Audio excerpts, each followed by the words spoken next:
सातारा लोकसभेचे महायुतीचे उमेदवार श्रीमंत छत्रपती खासदार उदयनराजे भोसले हे आज उमेदवारी अर्ज दाखल करणार असून महायुतीच्या रॅलीचे अत्यंत नेटके नियोजन करण्यात आले आहे।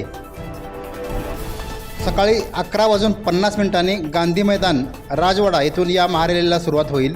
याचबरोबर दुपारी 1:15 मुख्यमंत्री उपमुख्यमंत्री यांचे हेलिपॅडवर आगमन होणार आहे।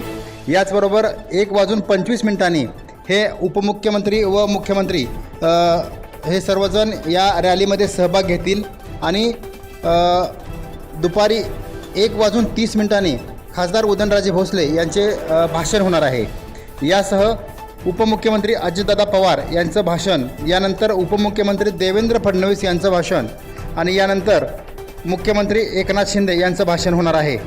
दुपारी 1:10 खासदार उदयनराजे भोसले यांचा उमेदवारी अर्ज भरण्यासाठी जिल्हाधिकारी कार्यालयाकडे रवाना होणार आहेत। याचबरोबर 2:15 मुख्यमंत्री एकनाथ शिंदे यासह उपमुख्यमंत्री देवेंद्र फडणवीस व उपमुख्यमंत्री अजितदादा पवार, पालकमंत्री शंभूराज देसाई, माजी मंत्री सदाभाऊ खोत, आमदार श्रीमंत छत्रपती शिवेंद्रसिंहराजे भोसले, आमदार मकरंद पाटील, आमदार जयकुमार गोरे, आमदार महेश शिंदे तसेच महायुतीचे नेते यांच्या समवेत खासदार उदयनराजे भोसले आपला उमेदवारी अर्ज दाखल करण्यात येणार आहे।